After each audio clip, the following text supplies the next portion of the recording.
Welcome to On the Chain. This is Jeff here with co-host Chip. What is going on, Chip? What's going on, everybody out there in the On the Chain world? And welcome to On the Chain, where crypto, power, and geopolitics collide. This morning, something just shifted.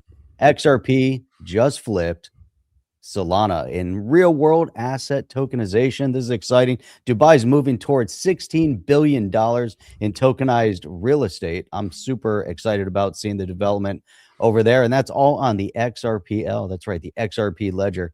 And while that's happening, the Supreme Court, there was a lot of noise yesterday. Supreme Court, well, they're ruling expanded tariff authority. We're going to get into that a little bit more because most people read it wrong. And the global markets are already reacting with that increase of 10% tariff across the board. We'll get more into that. This isn't noise. This is structural movement. Yeah, and behind the scenes, Jeff, there's institutions that are positioning. XRPL just overtook the Solana, like you mentioned, on that, real world asset value. If you think about Ripple pushing clarity legislation, being a big advocate for having some kind of clarity. Dubai's launching secondary markets backed by land registry integration and custody infrastructure. And so meanwhile, this tariff power just escalated at a federal level. This is probably one of the greatest stories of the week, and I'm super excited about, diving into that. And so when you think about financial rails shifting, power of sovereign countries also and shift at the exact same time. So you kind of have to pay attention here. You really do. On today's video, we are going to break all of that down. The XRPFi and putting XRP to work, Dubai's real estate tokenization, the Clarity Act fight over in Washington, and tariff shockwaves and what they really mean for global capital. Chip, you ready to get in this thing? Let's go. Welcome to On the Chain. Welcome to On the Chain, everybody. Good morning, good afternoon, good evening, and good night. Thank you, everybody. Good night. Good night, everybody. And then boom, we're off. That's it. We're off. We're in. I love watching your politics nearly as good as watching Landman. Oh, good. Wow, that's a hell of a testament. That's the greatest show ever. Thank you. That's a great show. Well, it's funny. I was at a wedding, Jeff. I was at a wedding in December. It took place in Miami, and I got to talking to the groom's family, and the dude's like, I'm like, so what do you do? He goes, I'm a landman. I'm like, he goes, and he kind of saw me do a little twitch. I was like, he knew the next question was be like the TV show. And he says, yes, like the TV show. And boy, can I tell you some stories. And his stories were just as good as watching the TV show. I mean, holy cow, some of the tax stuff going on. Woo! It was super exciting. So Pittsburgh, baby, in the house. Morning, Pittsburgh, PA, beat US, beat Canada tomorrow. Guys, tomorrow morning, you're going to want to wake up. Same time, 8:10 tomorrow, is it? 8:10 a.m. tomorrow, almost the same time we went live. Give or take a few minutes. USA back playing Canada for the gold medal. We saw the women bring the house down. Right. The women's hockey team this year, there hasn't been a dominant team in the Olympics like this probably ever. I mean, especially in the women's. Amazing. Jeff, they had only 2 goals scored against them. 3 or 4 goals the whole time. They had, all these periods of just no goals. Shutouts. I mean, just it was so dominant. I mean, in the goals, super impressive. And with 2 minutes left, you're watching on the seat of your pants, watching the captain go in there and score a goal to tie it up, and then with 4 minutes into overtime, that was a great goal where she beat the defenseman, lead the puck and boom, right through the legs. Gosh, exciting to watch. Really world-class hockey. And, it's one of the few sports that I've watched, like basketball. When I watch, the WNBA, I watch it here in the U.S. and, they can't even hit layup shots. I mean, it's just not great play. There's like 5 or 6 great players. Everything else is just, but when you watch hockey, even these, I don't care who they play, just the level of play was, women's hockey was, it's pretty exciting. There really isn't a women's league here in the U.S. There's really not an outlet in a lot of countries because, their hockey team, if they have a league, it's not for women. I got to say, I was pretty impressed with the level of play. Yeah. It seemed to exceed other type of sports. Same thing in soccer, too. There's a women's national team. You have national teams, but you don't necessarily have your league. So that's great. Not at that level, yeah. Billy Bob's the man. I love those one-liners. Yeah, those are. Yeah, that's the king. The writing on that show is very strong, man. Very strong indeed. That was a great show. I couldn't stop watching it. I had to watch, and there's the next season coming out. So once I got into it, that was it. Sat down, had to watch every one of them. Between that one and the Tulsa King. I haven't watched Tulsa King yet. That's oh my that's God, Stallone, right? You gotta watch Tulsa King. Oh, that's a Jeff, great... I'm just catching up with the next Game of Thrones. There's and I watched the first episode and I was like a little slow. Second episode getting a little bit better, but I've heard it gets really good. And you've never seen Game of Thrones, so don't even talk to me right now. I have not watched. Dude, you are not allowed to even be on the show if you haven't watched Game of Thrones. What's cool about you watching Game of Thrones, like what sucked about watching it, if you waited for seasons to come out, you're like, dude, like how many seasons they have? 9 or whatever seasons they had. It took 12, 15 years, whatever it was. It's a long time, but you get to binge watch it. And I remember when I first watched it, it was 3 games. It was 3. My buddy's like, dude, you're gonna love this show. And I'm like, okay, I'm watching the first show, mildly entertaining. Second show, I'm like, and the third show, I'm like, dude, does this get any better? I'm like, he goes, oh, it gets better. He goes, stay with it. And I did, and I was happy that I did because it is a great show. I'll tell you, when you have a good show, when you can binge watch it and you don't lose attention. Like some of the shows, they're good shows to watch if they're spaced out.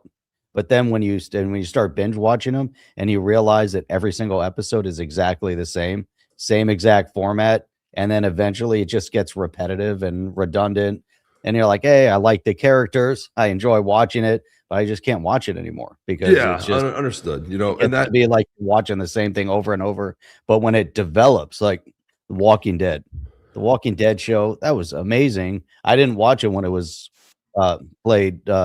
When they were releasing, I watched it to binge watch it. Best way, because you don't lose. But there was a lot of like that developed. That was insane. But there was a lot of filler. It's got accused of being a lot of filler episodes. But once you see, what I liked about Game of Thrones was they had this massive budget, and they were able to. Every one of them seems like its own little movie. Like like you string them all together, there's such continuity. Which is really great. So I don't know if there's any people that love the Game of Thrones, but I came to it late. I mean, what was funny was I came to it right before the last season. So I had to wait for the last season. I had to wait every week and every new show, and it was kind of boring. It was like I watched The Last of Us. I loved the first season. Second season was a disaster. Too much miscasting going on in that. It's just good story, but just that didn't really fulfill itself. But anyway, that's enough of that. Enough of our entry morning banter. We never know where it's going to go. We don't have someone puts a comment, we're off. There's so much to get into today, whether it's from a crypto perspective or once we get into the geopolitics and we talk about the tariff rollout. We talk about the McConnell trapped in like a deer in headlights. I mean, there's so many things that happen, the level of fraud that's being committed, the things that are being uncovered. You and I were talking about that young kid, Nick Shirley, uncovering all sorts of fraud and corruption. And it's happening at such a fast pace. There's another video in here. A guy got in front of the legislature in Minnesota, calls them out, and brings them to the mat as they're trying to mock him, and and he calls them insurrectionists, and it's amazing, how they, try to mock him. And there's so many amazing things that happen just over the past couple days. It's hard to keep track of everything. And actually there's a good statement. You remember Macron made some flippant comments on free speech. So guess who commented on that? We have an article. We have some commentary from David Schwartz on that one. Oh, that might be one of my favorite things, and it's great. I don't think we would have seen that exact sort of a post on X had it not been for. I mean, he's a board member at Ripple now, but he doesn't have that day-to-day grind of being the chief tech officer. I think I've seen David, when he was interviewed for Community Day, Crypto Area did an amazing interview with him. You guys got to go back and watch that. It's just fantastic. And I think what's happened is I think David Schwartz can finally be himself. I think he was always skirting around it, but I think that he's a little bit more relaxed when I hear him in interviews. I think he's got like more high energy, and it's just really refreshing to see.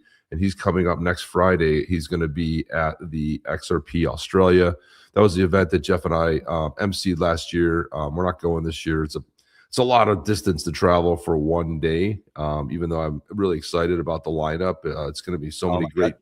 It's the best lineup I've ever seen. Hugo's going to be there now.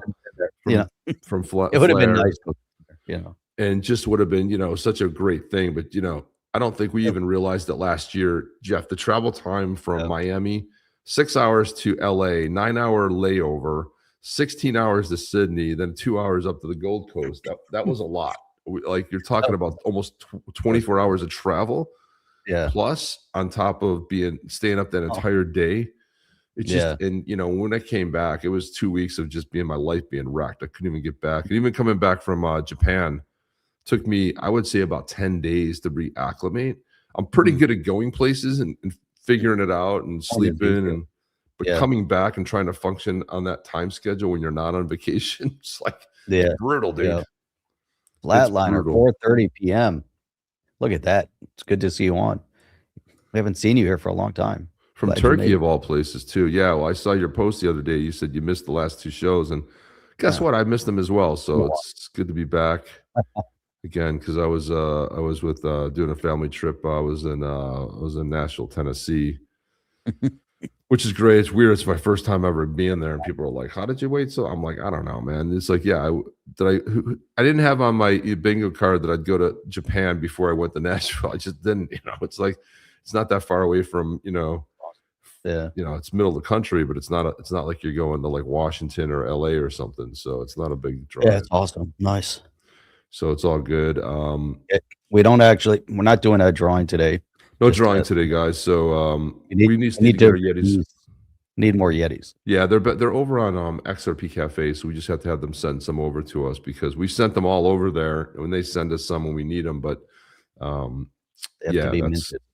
Yeah, they're waiting to be minted by you guys. So if you guys want to in this interim, go. If you want to help the show, you enjoy the show, go over to XRP.cafe and go ahead and type in Yeti at the top, badass Yetis, and then you'll see the blue tribe or the white tribe. Pick one. It helps out the show. If you want to support the show, it's a great way. Hey, we got a nice shout out from XRP Lion also, as he gave us a shout out because the badass Yetis are in the Expectorverse. So if you're out walking around Expector, can we pull that up? See if you can pull that up while we're getting into this a little bit. Find it now. Yeah, change the crypto well. We know who you are, dude. Don't worry, we know you. Poker Mape says smash the like. It's so funny. I like the last 2 videos I watched, like on the on over there on YouTube. I watched the whole video. Like someone was like, I watch a lot of AI stuff. Most of the stuff, I'd say 98% of the content that I consume is AI. And why I'm not doing an AI podcast is beside me. Almost my whole world is consumed by AI. It's like, you wouldn't know that, but everything I do is AI. It's all driven by AI. My AI subscriptions are massive. What I spend money on, and they're about to increase this weekend. But that's some of the stuff that I love. I'll watch a whole tutorial video, or I'll watch somebody to 30, 40 minutes. And I don't like it. And then when I was going back to reference 2 of them, I go, oh shit, I never hit the like. And this is just something that happens. So it's annoying hearing that, you got to hit the like. But you know what? I'm guilty of it too. I don't necessarily always do that. Hit the like, give us a follow.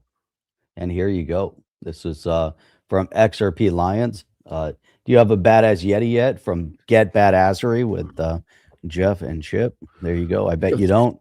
Check them out inside of Expector. Blue tribe, white tribe, and look at that. Look at these. Jeff, throw that in there because it has both links to the Yetis there. Look at that. And there you go. There's our storefront. Stop, baby, badass Yetis.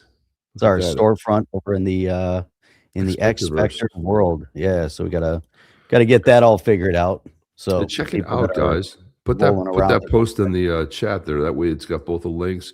But go over there. You like the show? Let's see if you like the show. You say you enjoy it? Let's see if you want to go ahead and support it. Because Jeff and I have always said that as long as we got to keep the lights on over here, we're not coming out of pocket to do it. But we have streaming software we have to pay for. We have a lot of the stuff that makes, helps us make the thumbnails, and there's software and other expenses with this that we have. So go ahead and check that out, guys, and go ahead and smash it. There you go. You see, you forgot. There you go. All right, let's check it. Let's check this out, Jeff. Let's start this up. Go ahead and take this. So, Chip, I'm excited about Flare as I know that you are, and many others out in the community are excited about Flare. Lots of news dropping on almost a weekly basis, multiple times per week. Last show, when you were out, we did a lot on Flare, covered a bunch of different things happening. But here you go. Here's more ways to put XRP to work. So from the Flare post from Flare Networks, looking for ways to put XRP to work. Well, the XRPFi site aggregates earning opportunities across the Flare ecosystem all in one place, which is really cool. Including the current APYs and APRs shown for each option, so you can compare quickly, right? We want to know exactly what kind of return is possible. Explore, filter, choose what fits your approach, and when you're ready, there's actually tutorials. Everyone always asks about, hey, I really want to be able to do it. How do I do it? Well, they built some tutorials in there as well. So go check it out. Lots of stuff happening over on Flare. We're going to have to get Hugo on here. He's going to Australia. So when he gets back, we'll have to make sure that we get him on the show. Need to spend some more time digging into what's happening. These guys are going places. Keep your eyes tuned into exactly what they're doing and all sorts of cool things to be able to get some return on. But just remember, calculate your risk too. There's nothing without risk anytime you are, engaging in this kind of thing. But we want to make sure that, look, you need to do your due diligence. There is risk involved. There always is risk involved. But as I like to say, is no risk, no reward. But it's up to you. You need to identify what risk works for you. Is it risky? Is it risky? Is it risky? Is it risky? Everything's risky, Jeff. Potentially everything's risky. So there you go. And interestingly enough, we've got this Clarity Act that's happening right now. The Clarity Act's kind of coming together. And, with that too, we saw Brad Garlinghouse on CNBC. He's starting to seem like a little bit of a regular over there. It's so funny. It's so great to see him over there, but he's talking to Maria Barcelona, and here's a little bit of a piece on the Clarity Act that he was talking about. And we got a post from Stu too. Stu is at the, over there, mixing it up. You had a seat at the table, and it's great to finally see an administration that brings in the pros, people from all, that are in the U.S. that are somehow attached to crypto, whether it's Coinbase, whether it's a different exchange, whether there's a project. Having these seats at the table is vital. And this is what you call collaboration, because governments are going to government, right? They're going to do their thing.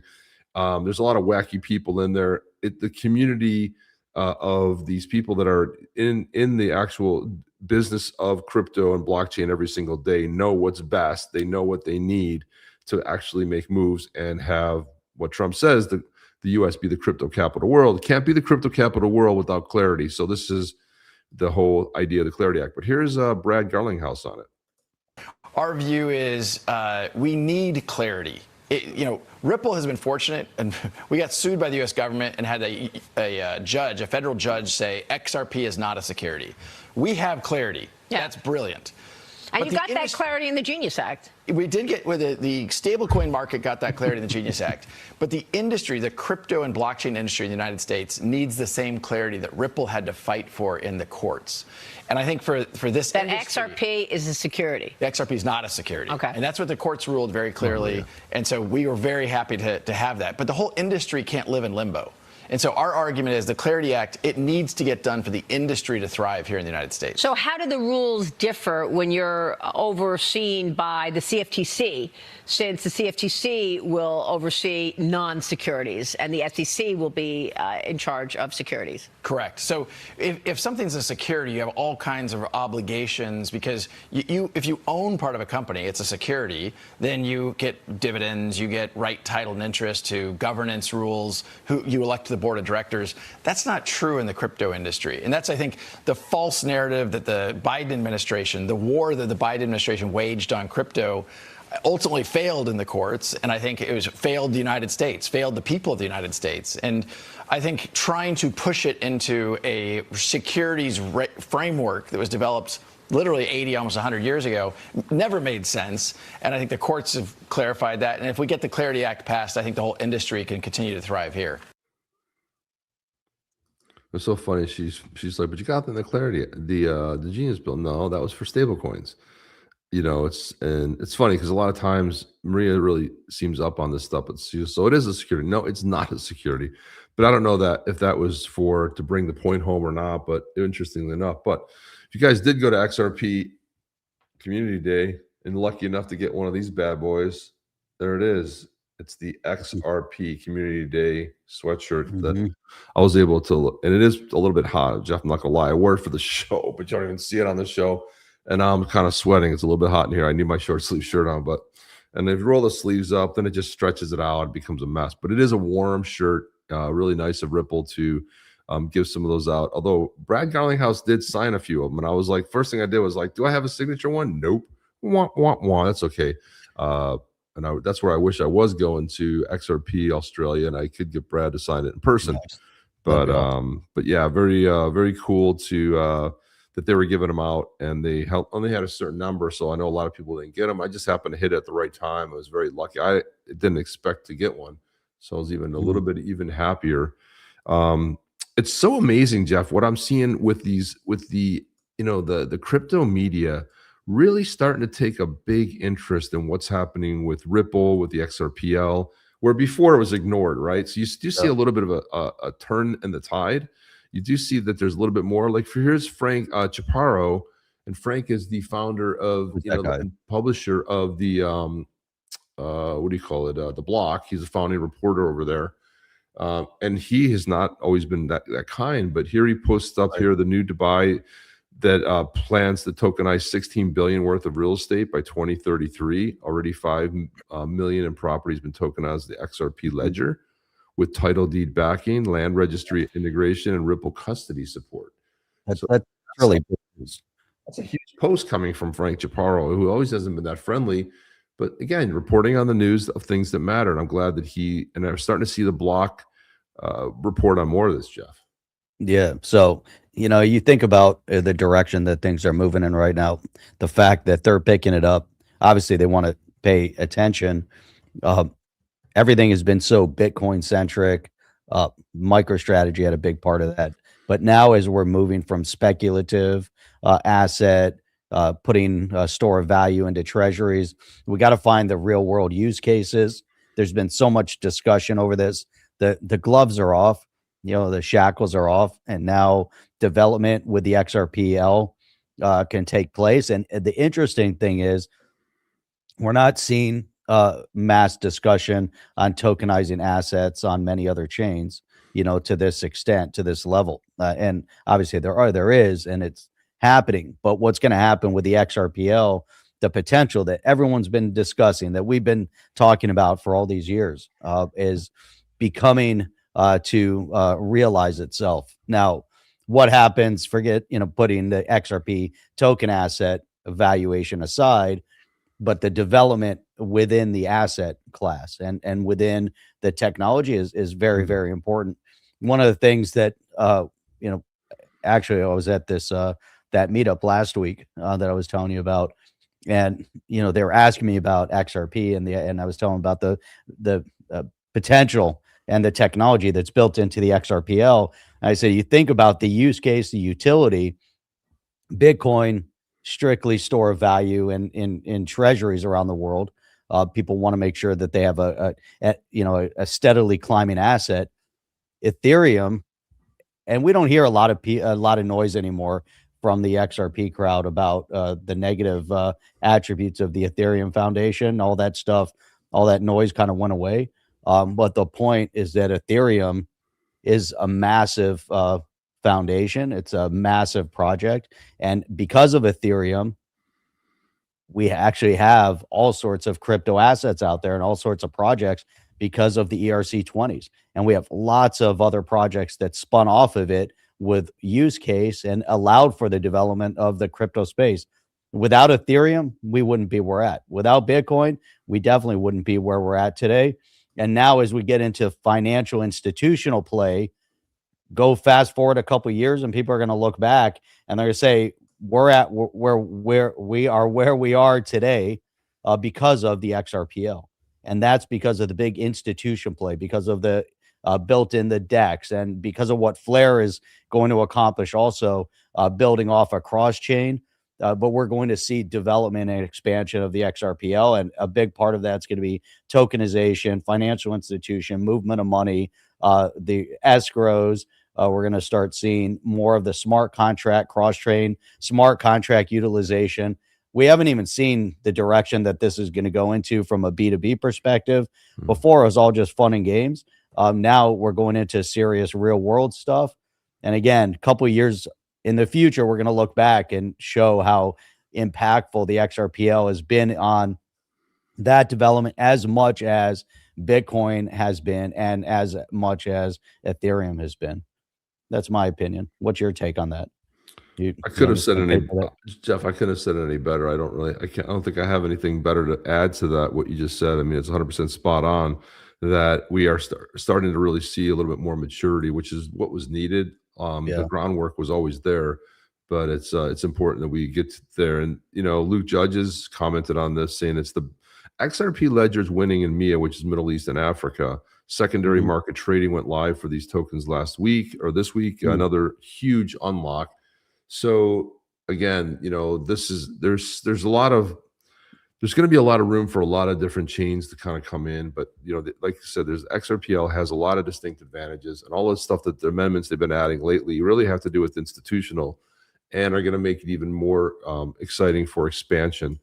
Reese Merrick talked about this as well. He said he was thrilled to see phase 2 launch for Dubai Land Department. Real estate tokenization project building on the pilot, controlled secondary market trading now live for those tokenized properties on the XRP Ledger, secured by Ripple custody via our partner Control Alt Co. And this is what it's all about. But again, we see Ripple custody, having a big part of this as well, and that custody side. And again, this is all stuff that we're through acquisitions, where it's not this. You hear a lot of the same people out there talking the narratives from 2018. These are not the narratives. We're going to replace SWIFT, and tomorrow the XRP is going to be the global currency. It's going to be the reserve. No, it's not. Okay, it's not going to be any of that. But these weird narratives are still being thrown around out there. It's a joke. And then, of course, another person that will be at XRP down under over in Australia is going to be Ashish Burla, who's also going to get on the show this year. He said he would. He's just been super busy, but we'll get him on the show. But he put out this monster post, which is awesome, late last week. Of course, he is the CEO and founder of Evernorth. Late last week, the XRP Ledger overtook Solana and real-world asset tokenization value, which is huge because they had a pretty significant lead. And the leaderboard change signals that the institutional blockchain adoption is accelerating. Jeff, we've been talking about that for a while. That's what it's about. Here's why it matters and what else to track. Number one, real-world assets are where crypto meets the traditional finance. So tokenized funds, your credit, your treasuries, and stable value instruments. When real-world assets activity grows on a chain, it means that institutions are building there. XRPL is seeing meaningful traction from institutions that value guardrails mirroring existing market infrastructure. That's where the win is. That's a major win, Chip. That's something that gets lost in the narrative, in the speculative narrative, and that's it right there. I mean that's massive. You need to have the value guardrails that we want to look at existing market infrastructure. We want the protection. You want the trust. You need all of these components. And that's exactly what we're going to see. And that's the direction things are moving in. I like this conversation over the tokenization of real world asset and what that's going to mean. We haven't even tapped any surface on that yet. We discussed it. Dubai's, playing in that with real estate. We don't have access to what that means over here. You can do peer-to-peer lending. You can do peer-to-peer real estate lending. You can have fractional ownership. Okay, you're getting a taste of it. You're not getting a taste of it when it's on the blockchain with a tokenized real world asset, and what that valuation of your token, what that means. Imagine. I can't even. I'm just kind of thinking, forward of how simple and fast you'll be able to move a tokenized your token. So if I'm holding real estate and I'm holding a part of it, Chip, I could easily, that's value. I can move it over to you. And now all of a sudden that ownership and what that means for liquidity for these big real estate players and big ventures and others, even smaller venture. You want to go to some sort of a peer-to-peer lending platform that's doing the same thing and getting that tokenized value and realizing gain. So if you're going to hold the Huge. token and they're gaining and they're generating revenue, now you're getting your percent increase off whatever tokens you're holding. This is really changing how money is going to be the institutions are looking right now, and they're monitoring what's going to happen, and it's crazy. A lot of and AI, Chip. This is the other thing. When I was at that tech meetup, I had told a finance guy over there. I said, "Look, there's only two things you have to be concerned about as a finance guy. One is crypto, the other is AI, because this intersect 100%. that's about to happen. You start tokenizing real world asset." From a financial perspective, we don't need all these people that are going to be middlemen to help move this stuff around. I just need AI, and I need to simplify my access to this tokenized asset, and that's it. And Probably we're investing all over the world. that guy probably It's looked at you crazy. like he had three heads. Like, I'm sorry, He kind of did, yeah. He's like, come again? Yeah, What and is he this? wasn't an independent player. He worked for a major group That's why out of New York. That's exactly why he doesn't know what's going on. That's why he's like, what kind of sorcery are you talking about, kind sir? I mean, it's like, it's it's amazing all this stuff. Oh, yeah. Well, people don't even realize the revolution's coming for, especially the, being in, SaaS based, enterprise software sales for a long time, Jeff. That SaaS business is going away. You can now, Yeah, you that's right. can basically spin up Claude Code now. You Mhm. can basically do almost everything you wanted to. And it used to be hard to put features, and it used to be hard to do. There's when you're doing like testing and QA, or your test net, used to be just so hard. You used to have departments on that. AI run through it, all that. It'll fix itself. It fixes major problems. It'll find the bugs. A lot of times you had something in the code that was legacy from 3 years ago that was because every time you'd stage something to production, you would get, well, something else in the website broke. Well, how did that happen? Well, we don't know. AI finds it like that. You don't need a department. You don't have to mull over it. You don't have to worry about your sites down. AI finds it very quick with some basic prompting. And right now, we're still at the infancy. What's happening to finance and all these industries are going to get decimated at some point by what's happening in AI and AI, launching your own AI agents. Ashish goes on to say that RLUSD's growth is another major signal. It scaled from 0 to 1 billion plus in issuance within months last year, and distribution keeps expanding, including full integration at Binance this week. Liquidity is deepening, and liquidity has always been the problem. So when he talks about the next statement here about decentralized exchange growth on the XRPL, shows an increasing on-chain participation.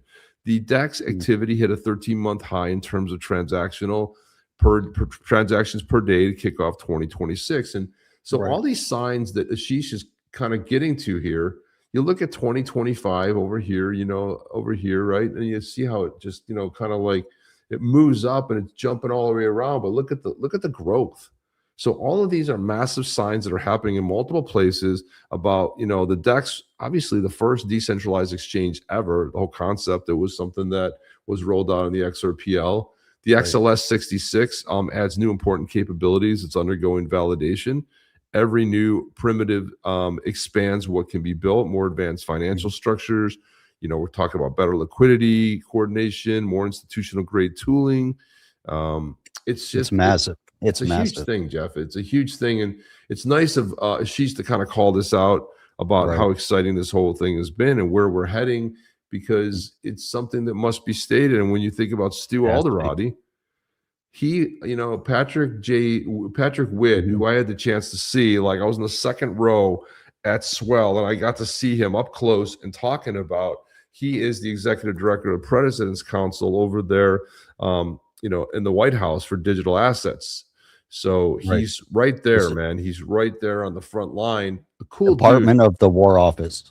You know This what's funny about him? is meaningful. That's You know, really what's, meaningful. you know what's funny about this guy? He looks like he looks like he should be Eric Trump's like long lost brother. Like, and I'm watching him, and I'm like, he looks like a Trump so much. I'm like, he reminds me He of a does. Trump dude. He has a lot of Yeah. mannerisms stuff, but Hey, I just found talking about Eric Trump.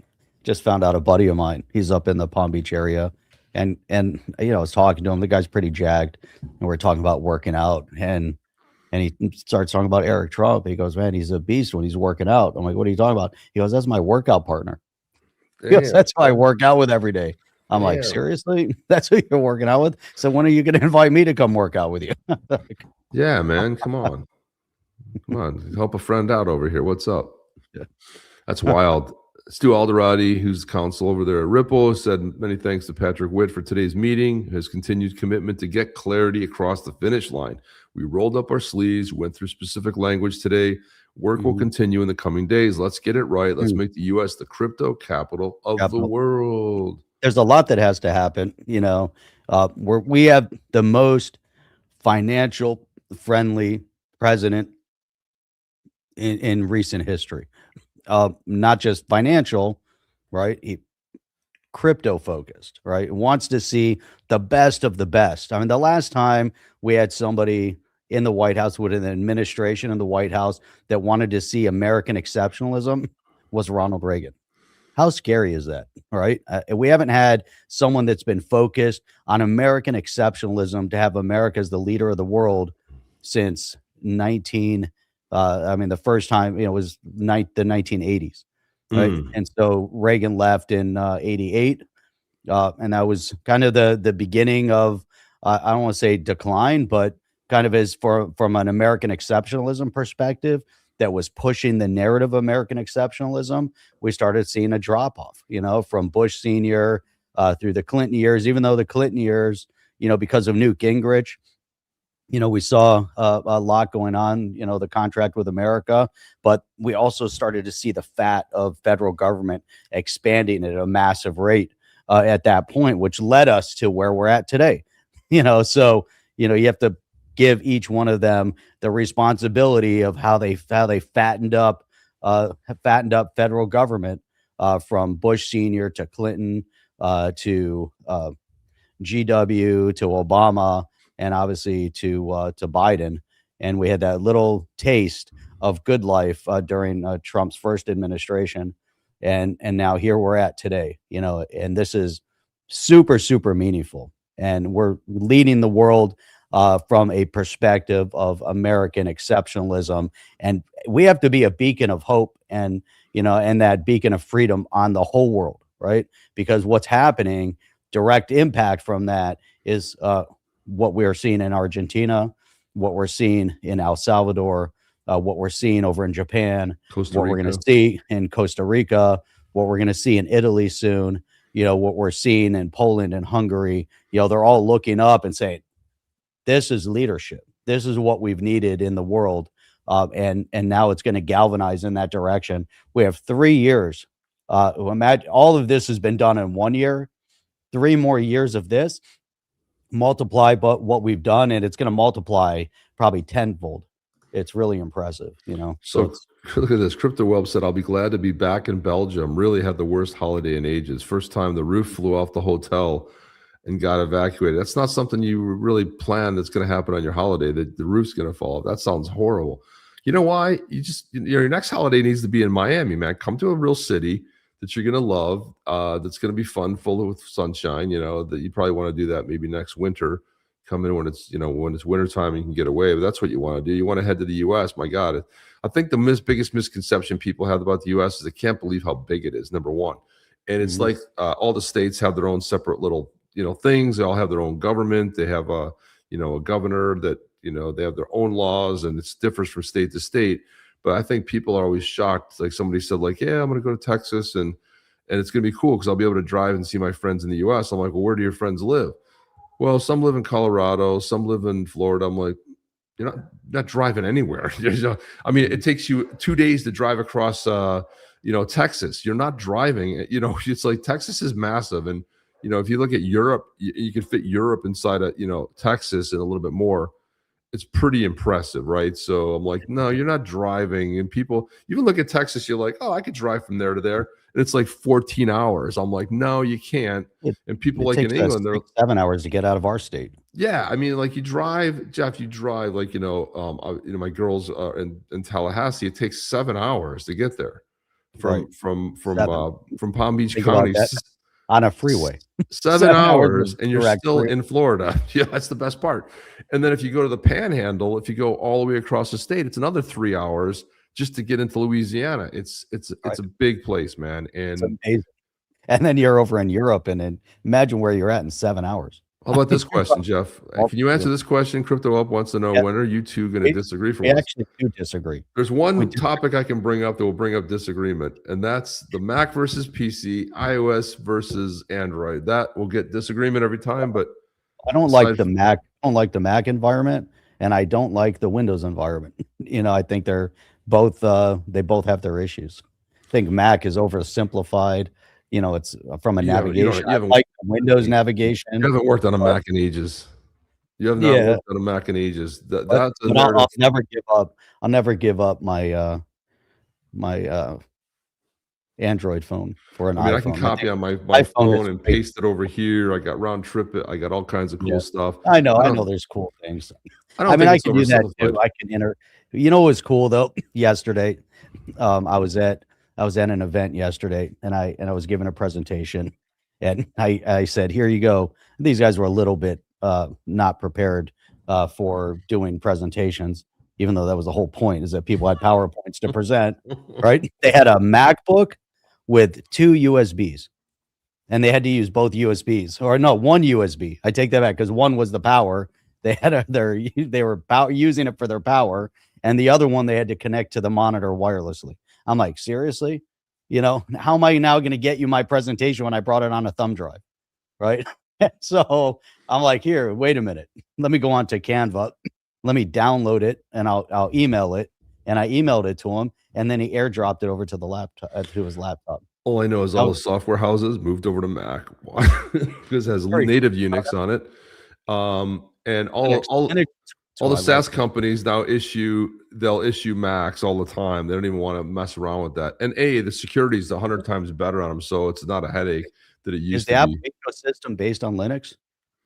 Yeah, Is it really? yeah, it's Linux based, is what it is. I like Linux. Linux. I used to run Linux. back in Linux. the Well, day. I think it's actually Unix, but it's very. I mean, the whole idea is that devs can work in whatever environment they choose. But again, even the devs moved over. Just you open it up, you click it, and it works. There's not downloading drivers. There's no drivers to update. And just the shit works. And you know, I connect to a printer. I just print. I'm not sitting there trying to figure out like, and it is. You say it's simplified, but simplified for a reason. I don't have to be because you know I know enough about PC because my wife, being a controller, and I'm her IT support since we're both remote, and I'm always having to go in there and you know do a little bit of look here, click, and when I look up the Mac stuff, it's fixed a lot quicker. So there is that, but I just like streamline. You know, I'm a very visual person.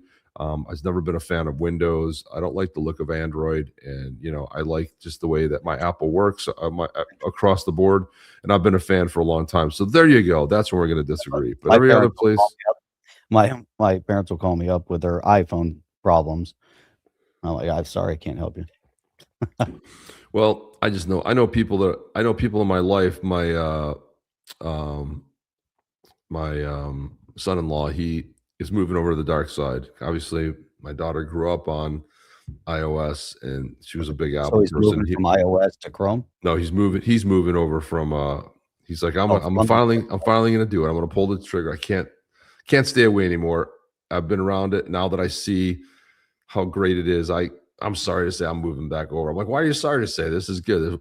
You know, this is the whole idea. And people are like, oh, it costs too much money. I'm like, look, you always get what you pay for, man. In the end, you get what you pay for. Like it or not, that's just the way it works. How many issues have you had with your iPhone? I haven't had that many. Well, I had one critical issue in you know, with my last phone just seizing up. Some weird thing happened to it, but where it lost. But other than that, I've not had any issues with any of them going back to the first one. Crypto says, I'm looking forward to what blockchain backer is going to tell the guy who's becoming a legend. That was something really cool that Jeff and I got to hang out with him in Australia and really get to know him well. Yep. We hung out with him for a good bit, and it was really cool. And we still text each other, here and there. And he gave an amazing presentation there. It was really cool. We should bring him back on the show too. We really need to get him back on the show because he's a really good dude. I mean, not only is he an amazing, analyst, but he's just a great person, man. He's a great person. He's a family guy. He's just a really good dude. I mean, really can't say enough great things about the guy. I just really love him. He's fantastic. So, so it's really great. Let's go watch President Macron. These people are absolutely nuts, man. This guy needs to be removed and put in jail. I think. Isn't it weird how they're all like they don't have any kids, they have no growth, and they're married to men? It's weird. It's a weird thing, Jeff. Here you go. I saw a lot of people just quoting a small. So this is talking about free speech here. Here he is. I saw a lot of people just quoting a small part of what I saw, what I said. My point was just to say, I do believe in free speech, but what does it mean? Free speech means I will listen to you, you will listen to me, and we are in an equal relationship. A lot of people defending free speech do it based on algorithm without any transparency, with a lot of bias and with their own political agenda. It's not free speech. And when people clearly help hatred speech, racist speech, to be spread all around the place, it's not about free speech. It's a jungle. So I really believe in free speech based on respect and transparency. So what he just said there, Jeff, he doesn't believe in free speech. Put up the David Schwartz quote if you have it up. It's perfect. I think it's right. Yeah, that was the whole reason we played that, is to share what David. And this is great because I don't think we would have seen this before. But here's David Schwartz there. His thought was, no, you complete and utter imbecile. Free speech means people may exchange ideas on any terms, free from government interference. Political leaders imposing or preferencing the terms they like best is the exact opposite of that. Jeff, spot on, right? It's so spot on. I'm so glad to see him put that up there, and comment, because Macron, just like some of the other on the left, they just have no more narrative. Not only have they lost the narrative, but they're out of touch with reality. I think they're they're the insane running the asylum at this point. But David Schwartz is spot on. That's why they run around, hate speech. There is no hate speech. There's just free speech. If you don't like what they say, then move on. As soon as they threaten you or they try to impede your right of free speech, right? That's the line. That's where you draw the line. If you're out, like when you have these people giving presentations and people intrude on your presentation, you have all these people that are there to listen to you, and they think it's their freedom of speech to interfere with that speech. That's where the line's drawn. Those people need to be removed and trespassed, and they need to be put in jail, right? If you want to protest outside the venue, that's your freedom of speech. You can protest all you want. Don't harass people. Don't get in people's faces. Don't block them from entry. Don't falsely imprison them. Don't touch them. Don't commit assault. Don't commit battery, which is what all the leftists do, because the leftists are completely deranged. They've all, they're all getting in people's faces and committing assault. They touch and they commit battery. They need to be arrested. They cannot impede and enter into buildings and trespass into buildings and intrude on people's speeches, especially if and so this is the narrative. So when they say, he doesn't like free speech, well, how about we get rid of all your leftist stormtroopers that are on the ground, all your fascists, and all your totalitarian foot soldiers that you put out there, and remove it. And that's it. Right. XRP bombing. Then what fun is it? Exactly. It's always fun to have discourse like that, but it's like enough is enough already. This is a leader supposedly of the free world. This guy's not a leader of the free world. He was handpicked, put where he's at. The French need to grow some balls and remove him and get some real leadership in their country. XRP Plumbing Chip mentioned something over here that the world doesn't want the U.S. to lead. I say bullshit to that. The world wants the U.S. to lead because they have leaders like this. They have this guy, this effeminate guy, running. He's not a type A personality. He's not a real leader. He's not an alpha. He's actually a beta male that they put in place. And you have a bunch of beta males running around in quasi leadership position, but you need alphas that lead. That's the nature of the world. Alpha leaders lead, and the betas shouldn't be in that position, and they get pushed around. The whole world, people throughout the entire world want the US to lead. The reason why they want the whole world, that they want America to lead, is because they know that America brings American exceptionalism. They bring financial growth. They bring freedom to the world. That's it. That's what our symbolism is. That's why everybody in the world wants to 100%. come here. Why do all the legals want to come here? Because they know our shit is so much better than the shit they're coming from. And that's it. That's just how it is, Chip. And Europe and Asia building, and that's XRP plumbing. This guy, this Macron character, Europe's building the financial and internet platform. Bullshit. Good luck. Good luck with that. BRICS, that was a bomb. EU, that's a disaster. They don't have what it takes. They don't have the mental fortitude to pull all the pieces together. I'm not saying there's not bright people in that region, because they're very brilliant people. They just don't have the fortitude to pull it all together and navigate what it takes to lead on a global scale. And no offense, Crypto Will, but governments, let's clarify this. Governments do not want them to lead, because it's upsetting them and showing them what a bunch of cucks they are. And I said it. They're a bunch of cucks, like Jeff said, right? Just a bunch of losers. But you know where we're hearing it from? We're hearing it from people all over Europe. Go Trump, go US. The government, you're right about that. The government doesn't like the US. Canada decided not to like the US because they thought they were going to play ball. Do you know that Canada is poorer than Alabama? Do you know Alabama is like a shit state here that does really poor in business? Canada is poorer than one of our poorer states. Are you kidding me? This is what's happening. You want to look at the growth. It's been anemic in Europe. Why? Because of ineffective, effeminate leaders that Jeff's just talking about. They are losers. They are the woke crowd. They're going to do this. Look what happened to Germany. Germany's been decimated. And Jeff, you can talk about some folks you just ran into from Germany, but when you think about Germany, they had these. They owned design. They were the best in the world at design. They were the best in the world at car manufacturing, anything. They were the greatest spirit that lived. I mean, they were amazing. I always looked up to German design. Always thought it was incredible. And you look at, they closed down all their plants because, climate change, which is a hoax. It's a complete bullshit hoax. The whole climate change thing. Climate change. And the climate change that people talk about is not does the hot and warm, cold, that man's creating it. No, man's not creating it, because there were hotter temperatures going back in time. We've only been tracking it for a little bit over 100 years. And we're going to basically then encapsulate thousands and millions of years into like this climate change. So what happened? Well, the power has become so expensive over there in Germany. The manufacturers moving out of Germany, jobs are being lost left and right. They're relying on ineffective power like solar and all this other BS. And then what's happening to the cities? They're going to overrun by foreigners. If you go to Jeff, who were you just talking to? You were just talking to some colleagues. I had two colleagues came over from Germany, and won't mention the industry they're in. So they came over, and we were talking about, and I said, look, I haven't been to Germany in a couple of years. What's how are things going over there? Because I saw kind of the trend when the last time I was there. And he said, he was saying, well, if you want to see real Germany, you can only go to Munich, like southern Germany area. Go to that area. It's still real Germany. Goes everywhere else, it's difficult. And he said, don't go to Berlin. I'm like, what do you mean? Berlin, it was interesting because of, East Berlin and seeing the difference between what it used to be. He said, don't go to Berlin. It's dirty. You walk around there. It's dangerous over there. He said, don't go to the main train stations in most cities because they're dangerous.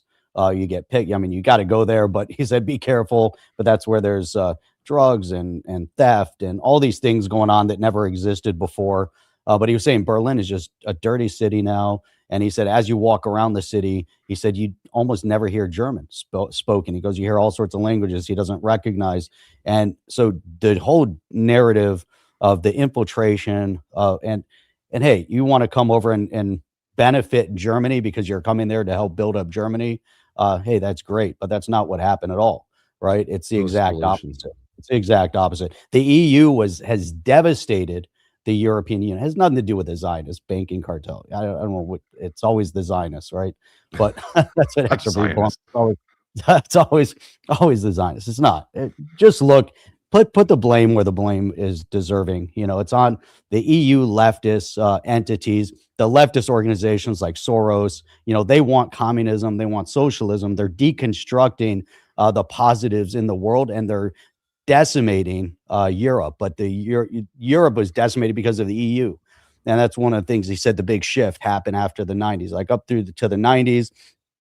Things were great in Germany. But I remember years ago when I started going over to Germany, and I would talk to people about this narrative with the EU. And he was like, man, it's horrible. The people, I don't know, but the government, the people don't like the European Union from that perspective, because the entire EU was being financially supported by 3 countries, by Germany, France, and England at the time.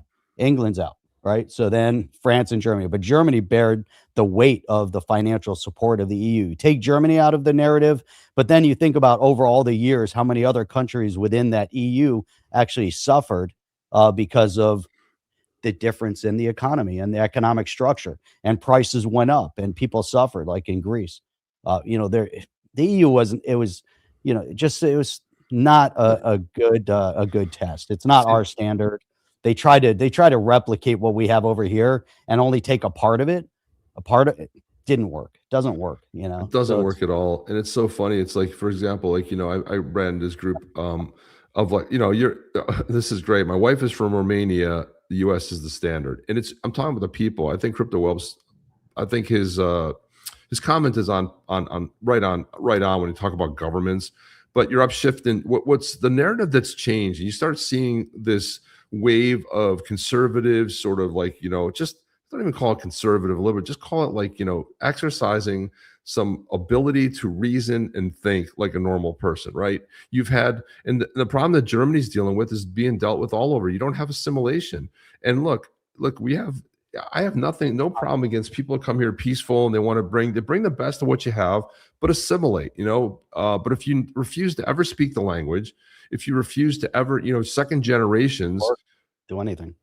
I mean, second generations, where I saw recently where a guy was, he was in one of these cities, he was a young kid, and he said, I couldn't believe that I had asked to run into these guys, and I asked them where they were from, and he said, we're from England. And he said, because he heard them, and then they had said, well, our families are Pakistani. And he was like, so you were born here? And he said, yeah. And they weren't speaking English. They didn't speak, they spoke English with an accent, even though they were born in England. So this is what I'm talking about, the assimilation.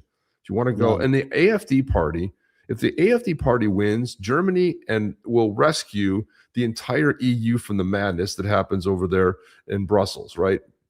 A complete bunch of cocks, unelected officials trying to just destroy and woke tard the entire, take away the sovereignty 100%. You think about Germany winning, 2 things the AFD said they're going to do. A, they're going to leave the European Union. When Germany leaves, the EU collapses, okay? Everybody else leaves too. It's gone. So they don't want this. There's no wondering why 7 AFD members suddenly suicided. That's weird. 7 people in the AFD party committed suicide. They were all killed. So there's other countries that do not want this to happen. There's other people in the EU don't want the AFD party. The other thing they said they're going to do is re-immigration. In other words, get rid of the people that came there. The asylum seekers, they're not seeking asylum, they're just destroying it. And if you look at Paris, it looks like dirty and it's disgusting and garbage everywhere. It's what you got. It's what you vote for. It's what you got. Look at Sean. You can definitely put the genie back in the bottle. Just like you said, re-immigration. If you're not a citizen of the state, of the country, you're done, right? You get exported. You get taken away, rounded up, and you're shipped back to your country. And that's it. If you're there illegally, you don't belong there. And you need to be removed. If you're there as a guest, or if you came in and immigrated and you're causing harm to that country, you need to have your citizenship stripped and sent back to wherever you came from.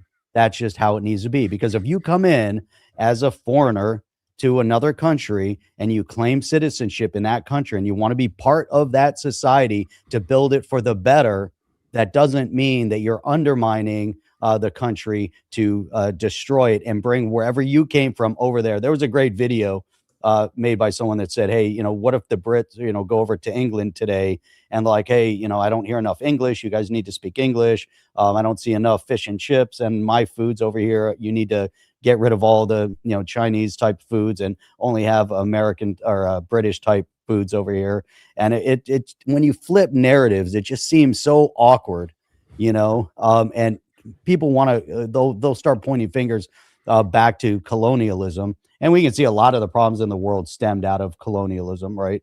Especially when you look at like the borders of Africa. I'm talking about like the borders of Africa, the colonial powers at the time artificially drew borders. And now there's issues within those African nations because the borders you have tribal leaderships that fight within those borders because the borders weren't really meant to be there the way they are. But that's history. That's like way back. Now look at today.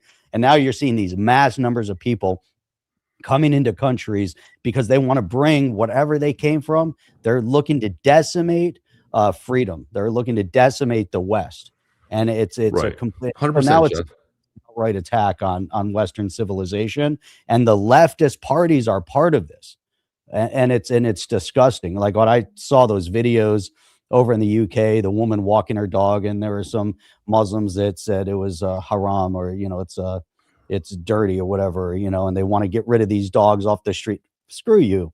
You know what? And that was the whole thing that we came up with Randy Fine. What he was saying. Easy choice. Don't come over to our society. I don't care where you live. I don't care if it's predominantly, and this goes for any group. You're in America. And if I want to walk anywhere I want in the United States, I'm going to walk anywhere I want. And that's it. In England, I don't know, that's your problem.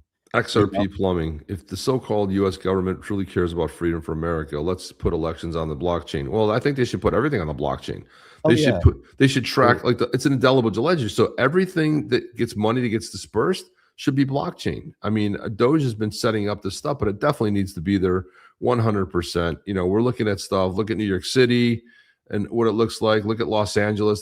They had over $1 billion earmarked for homelessness. There's more homeless people than ever before. Yeah, audit the scumbag Federal Reserve 100%. You see, I do think that Trump is inching that way and trying to get rid of it. It's absolutely slavery. It's the founders were against it for a reason. Even when you see with the Supreme Court case here, when they I almost think that the reason they chose that, whatever is the IPEE under that one statute, was to get a ruling. That was it. It's like I almost feel like a lot of this is by design, Jeff. It is. And that's why XRP Plumbing is saying this is something people need to think about. Why isn't the government doing the best for the people? Wake up. And that's exactly it. 100%. But now US is trying. We're trying under Trump. We put Sean Strickland on here. He was in Australia. And I love this guy. He's an MMA fighter and says whatever the F he wants. They asked Dana, the guy that runs the MMA, what about this guy? And he goes, I don't tell anybody what to say. I don't tell anybody what to do. They do whatever they want. But here he is in Australia. He was in Canada calling out the Canadian. He's everywhere. He just calls people out. He says whatever he wants to say. And I love it. Whether you like what he says or not, he says it. But you can bet your ass that if he was Australian, he would not be saying any of this. Talked about. You guys did throw a pregnant woman in jail over a Facebook post during. That must be talked about. Shame on you guys. How do you feel about that? Personally? Yeah, how do you feel about that? Which woman was this? It was all over the news, man. How do you not know that? You know. Here's the thing, Australia. I would like you guys so much better if you had a freedom of speech. So if you could go ahead and make a freedom of speech like the greatest country in the world, we would get along better. I mean, how is that not standard with you guys? How do you not have a freedom of speech? Well, there's the big going on in MMA. We've got other sports going on. Yeah, but you as a country as a whole, like you literally, like you have a government could say, if you say something we don't like, we will throw you in prison. Like, how the fuck do you rationalize that? Are you confusing us with Russia or something? No, I'm not. I'm saying that there is a pregnant woman who was thrown in jail during COVID. I mean, who else? Do you guys remember that? Anybody else remember that? Yeah, there's MMA. He starts talking about, well, you have MMA. It's like Yeah, he's fun. It's all Yeah, he's saying. he's gone off on some stuff about talking about woke stuff. But Jeff, this is the question right here. If in fact, let's go back to Crypto Web saying that that nobody likes the US, and let's then- forget let's just focus on the US for a second here. If the United States and so-called we hate ICE, we hate law enforcement, we want to keep illegals here, that bullshit mantra that we don't like, we shouldn't re-immigrate people, we shouldn't deport them. Okay, Definitely. so where are the two best places that you'd want to live that we would call the liberal meccas? New York and LA, right? New York and LA. So Adam Okay. Carolla asked a question here, and I think it's so on point that everybody has to ask. If it's so good, how come people aren't moving there? LA is about as blue as you can get. It is as democratic as you can really make a city. Shouldn't all the Democrats that live in other places be flocking to LA because that's their goal, that's their dream, like that's what they wanted? Like there are plenty of people who go, I'm moving to Florida because I like Ron DeSantis, I like the way he runs his state, I'm a Republican, and that's what I want, so I'm going there. Why isn't every Democrat in the United States making active plans to relocate to the place that is run by Democrats completely? It should be a utopia for you, except for it's a piece of shit. That's the rub. Like if you said to an alien, you go, look, we got Republicans, and then Democrats. Forget it. Let's just go blue and red or whatever. And they go, what's the bluest of the blue? The bluest of the blue is Los Angeles. That's everybody in charge thinks like the blue people. So then they'd go, oh, well then it must be all the blue people are dying to live there, right? No, they're leaving. Yeah. Wait, I don't get it. I thought they were the blue people. Or they spend 6 months in one day somewhere else. Right. No, they're moving to the red place. Well, wait a minute. They're the blue people. No, I know, but they want to live. They want to have a good life. They want to live with well, then the wait red a minute. Why does anyone ever vote for the blue people? The blue people don't even want to live with the blue people. So all you have to do when you're trying to figure out what's a better way to govern is just go, all right, well, let's just take Los Angeles, or let's just take Florida, or take California, take Florida, or Texas, or Tennessee sometimes, or whatever, or Chicago, whatever, and go, well, what city's not run right? What city's a piece of shit? What city where are people leaving and where are they going? That's all. And if you're talking to an alien, they would immediately arrive at a conclusion that wherever they're going to that's the way to run a city versus the place they're leaving. No, you could surmise and say, well, the people who are, that lean right, these aren't people that are leaning right. Okay, you said Mark Zuckerberg uproot his business and move it to Florida, right? You have some other big person, billionaire who's a lefty, is leaving. So they're all leaving because they want to tax the crap out of you, the taxes and all this other stuff, and then they take their crappy politics and then they want to invoke them when they move to the new place. This is the danger of it all, Jeff. Shit, it definitely the danger of it all. I think the symbolism behind that XRP plumbing, saying it's all part of the propaganda, talking about what Carolla just said isn't the propaganda, right? Red versus blue, because that's the reality, right? What we're seeing is California is a blue state with leftist socialist ideals. They want to tax you and destroy your company. They want to take all your money away. They want to undermine your freedom across the board, right? Everything they do in California has been a net negative. Florida, they want to remove your property tax. They want to get rid of property tax. We don't have a state income tax. They want to make sure you keep as much of your earned money as possible. It's taken them a long time to get to that point. Property tax out of control. We don't need to pay property tax. You know who's fighting to try to keep property tax are the leftist run city governments, right? And the rhinos in city government, because they now have to balance their budgets. The state can operate significantly better. And so we need to minimize what that looks like. There's very limited basic essentials that the state's responsible for, right? Road, sanitation, police, fire. That's it. Maybe a few other things. well, I guess the power infrastructure, but FPL is making money, right? So they shouldn't have to do that if it's whatever power company is around, right? The sanitation, the water is run by the city, but maybe you need to privatize it. Maybe, you know, there needs to be more from a power infrastructure. Everything should, you know, but so it's such an interesting narrative. But I think the clearest example of the problem within a leftist run state and city is the fact that the Chicago Bears are no longer going to be the Chicago Bears because now they're moving to Indiana. How do you like that? And the people in Chicago are like, oh, but they belong to Chicago. Well, you know what? Too late. Too bad. They're moving to Indiana. 5 years they've been rallying for a new stadium. They've been playing.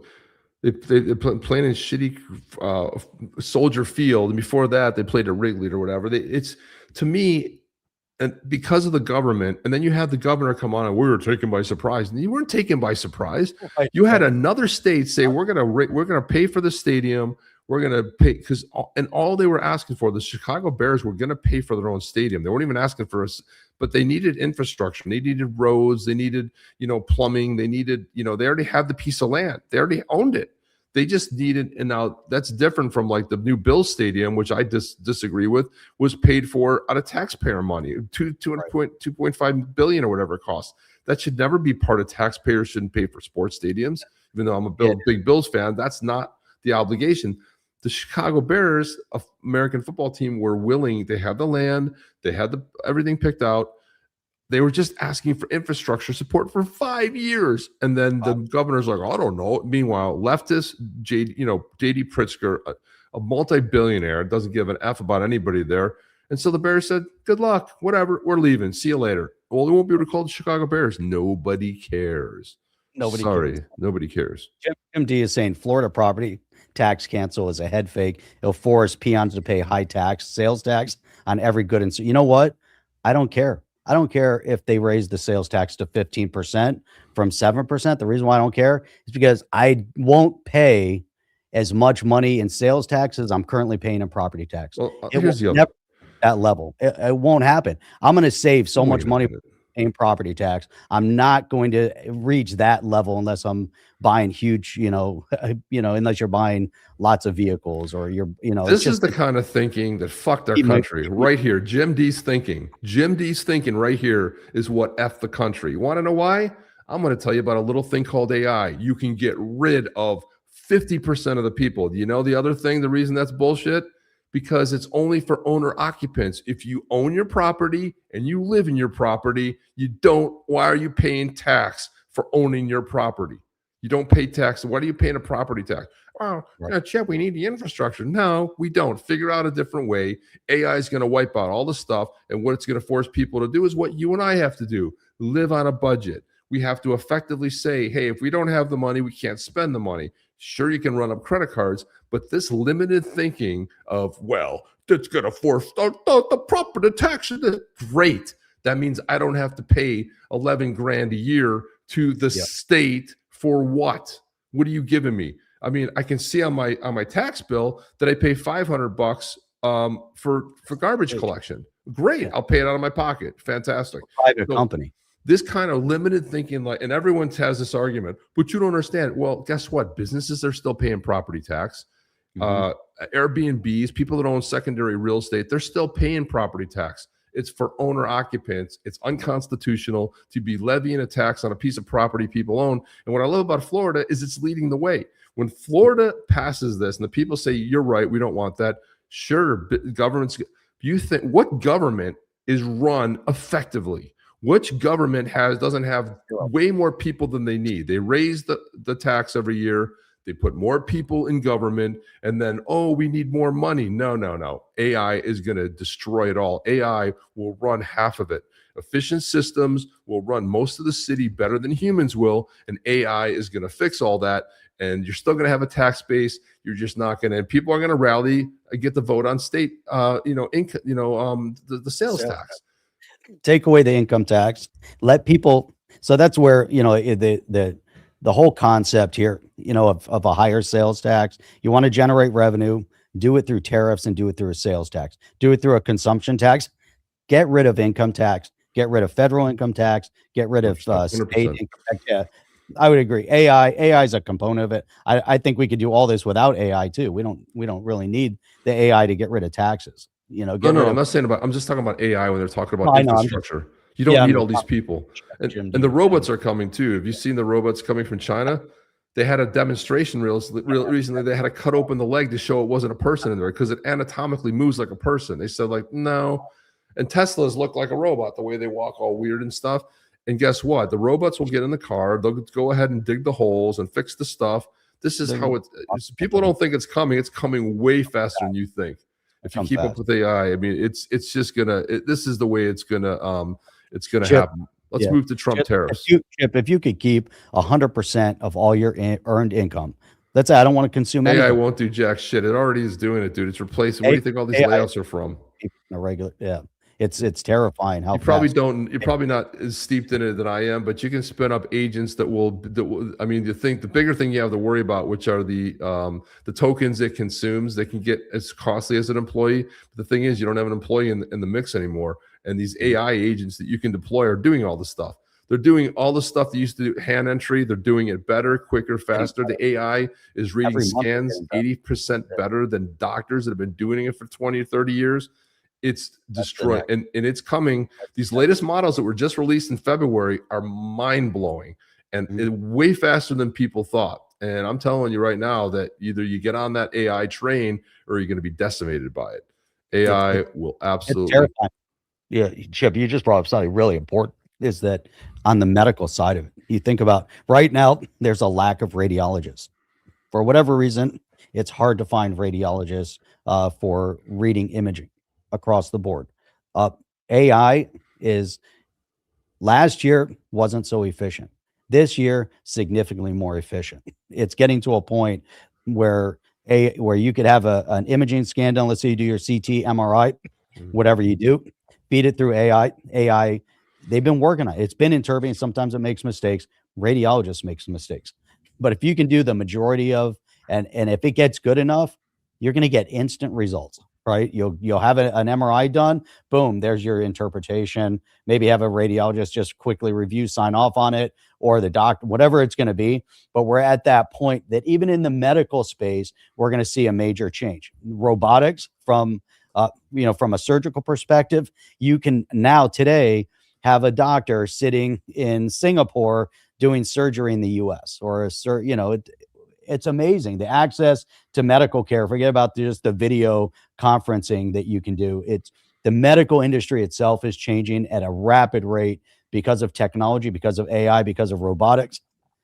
Everything else is shifting too. Go into an Amazon warehouse and you see how the AI is shifting things around, and they don't necessarily need the personnel. If they can figure out the self-driving transportation with easy delivery, where you don't need that personnel, that's going to happen real quick. But that's maybe a little down the road because of regulatory issues with self-driving vehicles. But everything else that you brought up, man, it's so spot on. People need to know. Let's go back to the narrative, right? There's two things you need to know right now today. You need to know about crypto, blockchain, and you need to know about AI.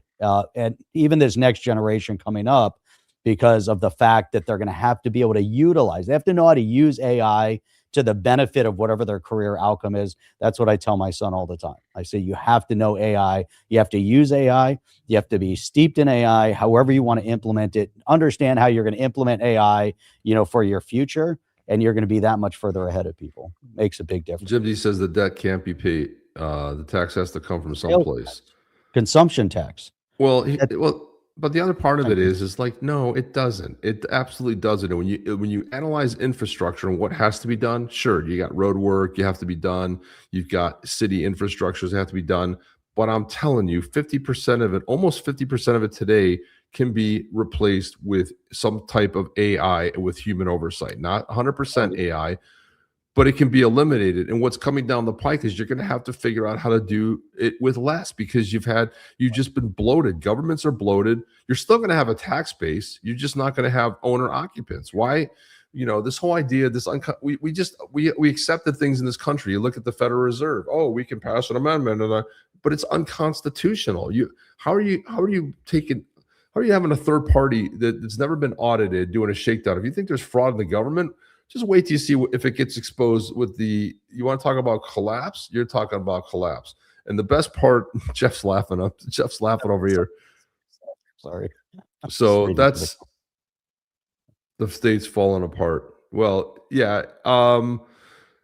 Listen, none of that's going to change whether you get more tax base, double the tax base, it's still going to be falling apart. Nothing's going to change.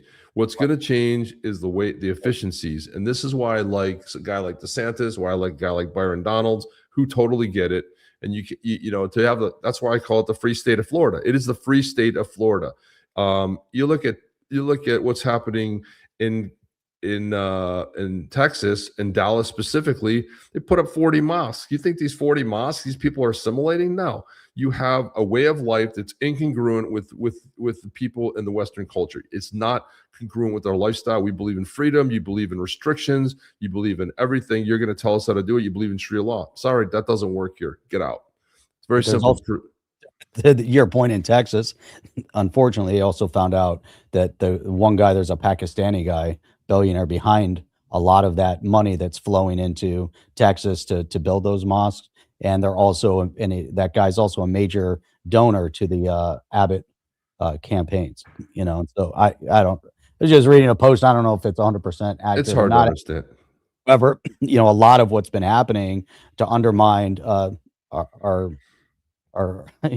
undermine our states and kind of civil society, and also the fact that you're starting to see more and more Islamists elevate into different elected position, all being supported and orchestrated by two terrorist entities. One is CARE and the other is the Muslim Brotherhood. Both of them are recognized as terrorist entities. And so you think about that. They are financially supporting Islamists into seats and position of government. And that's why they're getting elected. And there's some video we had on it to show how orchestrating all of that. Jeff, this is hilarious. Do you guys get paid 25 grand for talking about Ripple? I wish I could tell you yes. Yeah, I wish I could tell you that it was a monthly stipend for talking about Ripple. No. As a matter of fact, if you want to know about Ripple, for the 6 years we've been doing the podcast, we've rallied to get Brad Garlinghouse on here. He chooses to do other podcasts. We have been critical at times of Ripple. They don't do this podcast. No. We've asked for multiple people from Ripple to come on the show. We've been denied. Okay, so no, I don't think we're anybody Ripple's fanboys because we call them out. We're going to call it the way we see it. If we see it going down a road that looks like woke, we're going to call it out. If you're doing things that don't advance what we want to see in blockchain, we're going to call it out. But it would be nice if we got money. I would love to be on the payroll, like I know other people in the community are on the payroll. We are not. But again, if you want to have the conversation, I'm open to having it. Yep. Corey says consumption taxes level the playing field. Folks with more money spend more, buy more expensive things, 100%. pay more tax. Poor people spend less, pay less tax. If I don't buy anything, why am I paying taxes? If my son doesn't go to a public school, then why do I have to pay for other people to go to that school? Fortunately, in the state of Florida, they education wise for the state of Florida, top notch, and they're supporting the whole infrastructure based off of that. You want your kid to go to a different school, they get to go to a different school. It's Florida is so ahead of the curve. Florida used to have really bad schools. They were known for that. Florida is so ahead of the curve right now from an educational perspective. What Florida does for their students with the bright futures to get into college even and pay for college is unbelievable. I don't see that in any other state. And they're like, that's where the lotto money goes to, helping all students get into college. Right. You know what? You know where lotto money goes in the other states? I have no idea. Supposedly it's for the education fund. It all goes into their corruptive governments because they tax you to death. Look at New York City, who is now, he wants to shut everything down and telling people that they can't even run their budget in New York City. What are they spending their money on? Like, what's going on? I only hope that in New York City, it gets excruciating and painful. I hope it gets cranked up to 11 in the pain department, because you got the dumbest humans on the planet that live in New York City. And right now they're like, geez, how come the call to prayer is going off at 5 a.m.? I don't know. Maybe because you just elected a Muslim mayor. I don't know. Like, what's going off in different parts of the city? That was never there before. Wait, how come I can't get through Times Square? Because everybody's praying. Well, geez, I don't know. because maybe you voted for it. How come my property taxes are going up? Huh? Weird. I guess you would. The guy who said he was going to have free buses, the buses went up $1. Okay, almost like the very next day he got in office, buses went up. Okay, so no free buses. Said he was going to put restrictions on rent. Well, now you're raising the property taxes by 10%. What do you think? Do you think the people that rent aren't going to raise the rents by 10% to cover? I mean, use your heads. This is what happens when people that have never been in business before want everything to be free. And it's funny because the Babylon Bee did an article and it said, in a historic first, the socialist mayor ran out of other people's money. So it's like, it's like, where do you think the money's going to come from? Jim D's making good points. Like, it has to come from somewhere, or you have to live with limitations, or I'm sorry, you're going to live the way we live on a budget. You're going to have to figure it out.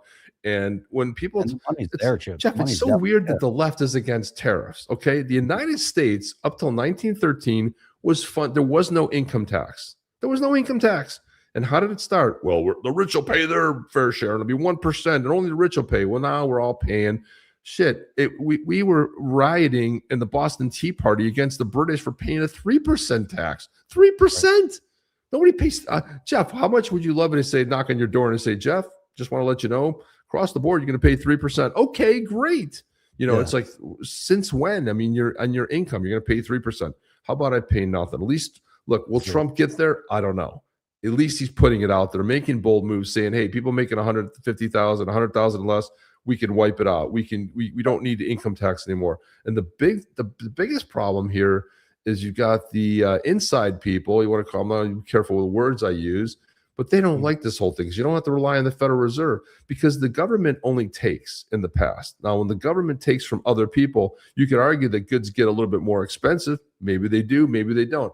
But if you don't have to pay income tax anymore, it goes back to Jeff's argument. Who cares if I don't have to pay anymore? So they thought they were doing a big thing. I actually think this was by design from the beginning to use this one statute, because they always knew that it was going to probably get shot down in the Supreme Court.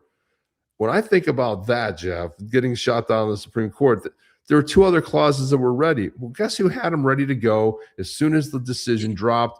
Here are two clips from Trump's presser, and they were not counting on this because they just made Trump way more powerful and the U.S. more powerful. And did they F up? Big time. Listen in. To protect, and it says so, in order to protect our country, a president can actually charge more tariffs than I was charging in the past period of a year under the various tariff authorities. So we can use other of the statutes, other of the tariff authorities, which have also been confirmed and are fully allowed. Therefore, effective immediately, all national security tariffs under Section 232 and existing Section 301 tariffs, they're existing, they're there, remain in place, fully in place, and in full force and effect. Today, I will sign an order to impose a 10% global tariff under Section 122 over and above our normal tariffs already being charged. And we're also initiating several Section 301 and other investigations to protect our country from unfair trading practices of other countries and companies. There you go. So people are wondering, like, oh, geez, what happened? The left was celebrating. Yeah, the tariffs got struck down. The tariffs. We love people paying income tax. We love people paying more money. We're the tax people. We're the big tax collectors, right? Well, what this effectively did was they can leverage other parts. Like he talked about 301, you got to do some paperwork, launch investigate. There's certain things you have to do, but there's already two other statutes that they can use that they're going to use. You know what that's going to do, Jeff? It is absolutely 100% going to bring it down. The fact that now Trump is able to pay more, and listen to this. This is even funnier because foreign nations already did their research. The Democrats never do. They're just talking points and blah, blah, blah propaganda. But look, the other nations already looked into it, and they knew immediately what this meant. Check this out. He just left the top person in a place called Vietnam, just left my office. Great gentleman, strong and smart. He said, you know, I think this means you're allowed to charge us more tariffs than before. And Canada said, to Jameson. I might want to say it, Jameson, but Canada said, I hope you win this decision, because if you don't win, you'll actually be allowed to charge us, with a little additional work, higher tariffs. Jameson, you want to comment on that? This is the greatest move of all, and I think it was actually by design. So when this went into effect, he raised all the existing tariffs by 10% because he was limited on the other one. So this is what you get. You're not going to outsmart a guy that already has it figured out.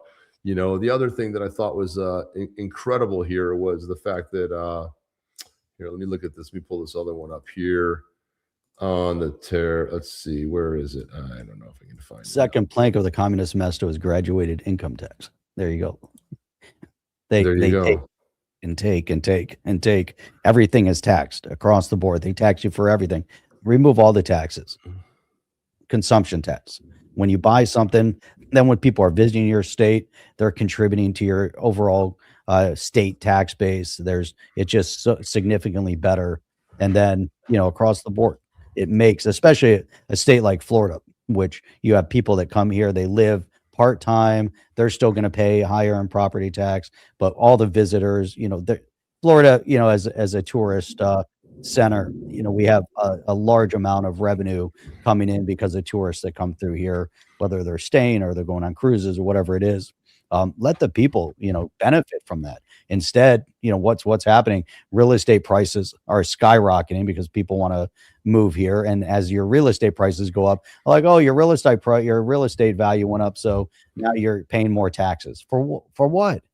Why are my property taxes going up if my property value went up? How does that impact the garbage collection? Just because my house is worth more, now my supporting the infrastructure costs more? It makes no sense at all. It's a great question, Jeff. The question was raised by 10%, or they went to 10%? No, they were raised above and beyond, because now they're able to charge more. Yeah, leveraging other parts of the code and the law. It says right here, I'll sign an order to impose a 10% global tariff under Section 122 over and above what our normal tariffs are. So this actually allowed to cause more. So this person, because a lot of what we heard on X were like, he's going to defy the Supreme Court. No. He's just going to leverage other parts of the. And this is funny because scholars said this off the bat. Like, why would you even use this part? You know that it's going to get struck down, because everything Trump's been doing, when you have all these libtard judges overruling it, he's gotten clarity. He's won 92% of things that have gone to the Supreme Court. So now he gets clarity. Boom. Same thing as Ripple got clarity. Boom. He gets clarity, and it's part of law. This person says he's making it easier and easier for upcoming impeachment trials. And this guy Xander says Kavanaugh literally told him what sections to use in his SCOTUS dissent. So he said, even though I firmly disagree with the court's holding today, and this is Judge Kavanaugh is one of the Supreme Court justices, this decision might not substantially constrain a president's ability to order tariffs going forward. That is because numerous other federal statutes authorize the president to impose tariffs and might justify most, if not all, the tariffs that are issued in this case. I bet perhaps with a few additional procedural steps that the IEEPA, which is what the tariffs were levied under, as an emergency statute does not require. Now they're just using what that required. These statutes include, for example, the Trade Expansion Act of 1962, Section 232, and the Trade Act of 1974, Sections 122, 201, and I think it's 301. Yep. And the Tariff Act of 1930, Section 338. Here's the Supreme Court justice in his dissent, basically giving them the green flag, saying that you're clear to go forward. This right here, there's just so much winning. We got so used to winning, we forgot that we're winning all the time. It's just the greatest thing ever. I mean, the constant winning is just phenomenal. Do you know what a wheelie bin is? I don't know what a wheelie bin is. No, it must be a different. I don't know. What's a wheelie? Is that a garbage? Is it like a bin? Let's see. Wheelie bin. What is a wheelie bin? What is a wheelie bin? Oh, the wheelie bin is those your garbage can. You roll it out to the trash thing. But ours is, our wheelie bin. We have we used to have Waste Management. Now we have Coastal, but those are private garbage collectors, but they're managed through your city taxes. Other places you have to pay, you have to you contract. You have a couple different options. Like here, you still have waste management, you still have coastal. So as a homeowner, we should have our option to decide who we want to collect from, or maybe it's neighborhood wise. But you can't have like 3 different garbage collectors roaming around neighborhoods. That would make it a mess. So so in that scenario, they set it up. Why do you I wanted to get to this before because I love questions like this. They're really great questions. They really are. So Crypto Whelp wanted to know, why do you call foreigners aliens? Aliens for me are extraterrestrial beings. Well, because it's the legal definition of what alien means. Alien, adjective, belonging to a foreign country or nation. Noun, a foreigner, especially one who is not naturalized citizen of the country where they are living. Right there, an illegal alien. Hello. There you go. That's the definition of the word alien, belonging to a foreign country or nation. Now, we use it as aliens because they're coming from a foreign place, a place outside. There you go. So in case anybody wanted to know, now you know. And why are they extraterrestrial? Because they're not from the terrestrial part. They're extra. They have terrestrial. They're extra. They're not just Jeff. When we were growing up, it used to be UFOs. Now they're wraps. I don't know what the hell they call it now. It's like some other. Who cares, man? I mean, you can change the language all you want. It's always going to be some kind of BS that they're going to change the language on. But this whole thing with Trump's, you have to love this whole thing when he talks about the tariffs, because, and here's John Kennedy on tariffs. So this is a good one. Can I put this? He believes in being a bear. And he thinks if you're going to be a bear, be a grizzly. And I don't expect Western civilization to end here, and I don't expect the president, whether you agree with him or not, to back up on tariffs. The most interesting question is, what do we do with all this money? We've got between 150 and 400 billion dollars in tariffs collected. That money's not in other countries; it's here. My Democratic colleagues are saying, "Oh, give it back, give it back." Well, my Democratic peeps better be careful what they ask for, because if he gives back $300 billion worth of tariff money to the business community in America, this economy's going to roar, man. And the midterms are only a few months off. So, of course, before we had the infernal income tax and the federal income tax, our entire federal government was largely run on those tariffs. Largely. And people today love to point out that, oh, no, you couldn't do that with the federal government today. What do you say to those people? Well, this is what I say. One of you, the people on ahead of me made the point. Article 1 of the Constitution is pretty clear. Tariff authority presides with Congress. Now, Congress, on occasion, has shared that tariff authority with the executive branch. The Supreme Court today said we didn't share as much tariff authority with the president as he said we shared with him in the IEPA statute. So he can amend that statute. Right. But my point is, in the meantime, he didn't wait around for a Supreme Court opinion. Right. He used the leverage from IEPA to negotiate trade agreements. And I don't agree with everything he's done on trade, but if I'm sitting there in the president's shoes, I'm going to take my win. Right. And that's why I say my views are, I'm going to take my win. Right. This is not a total defeat. Well, it's not a defeat at all. It's a win all over across the board. And all these people that are complaining about, people want to pay less tax. That's the bottom line. And with the Democrats always raise taxes. You saw this Mondami character get in there, and he said, if we can't tax the rich, and the governor, he's the mayor, so the governor has authority and says, look, we've had $16 billion in tax revenue leave, right? Mostly to Florida and Texas and, Tennessee and other places that don't have state income tax. People move to where they're going to pay less tax. And she said, I'm not doing it. We can't have more people leave. So he's like, I got a better plan. We're going to raise your property taxes, suckers. And then we're going to also raid the rainy day fund. That's for emergencies. Apparently this is an emergency, but you know what they're not doing?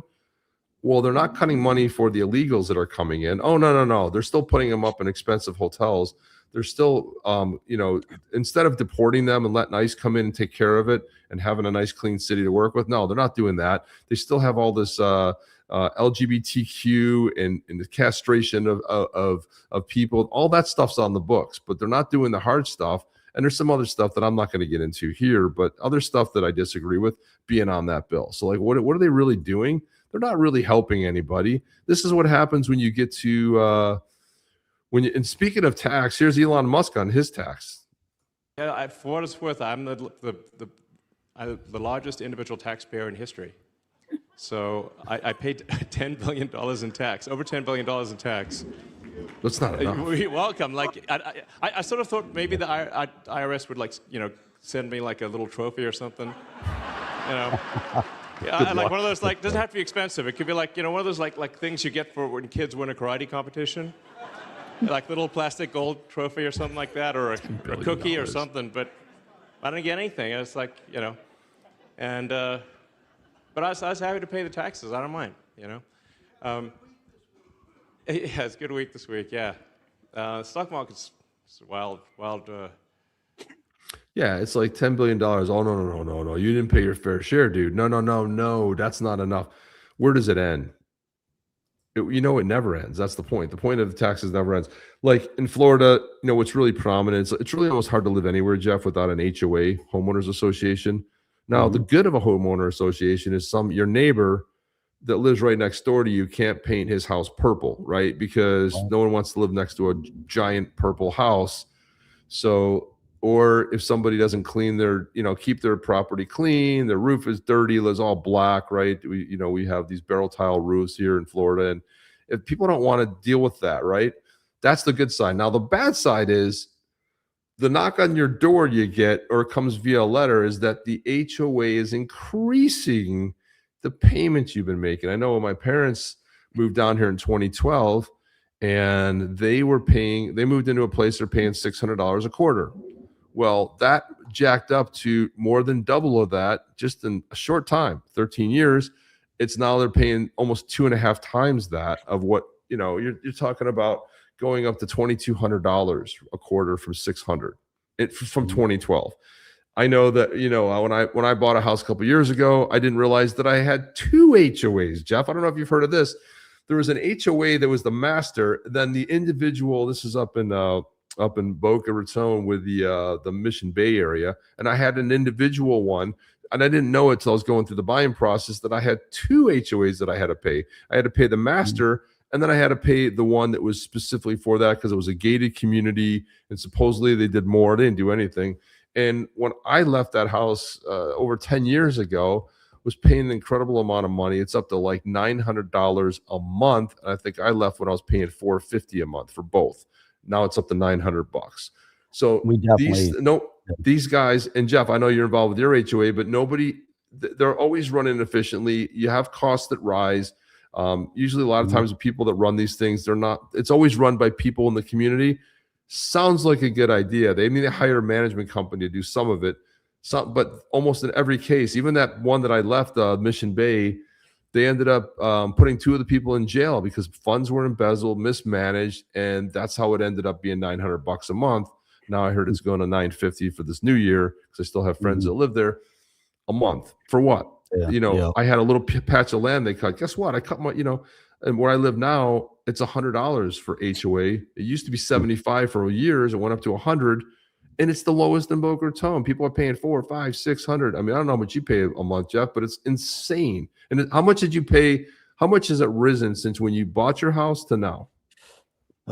Actually, it steadily went up this year. We're seeing the biggest increase in our HOA.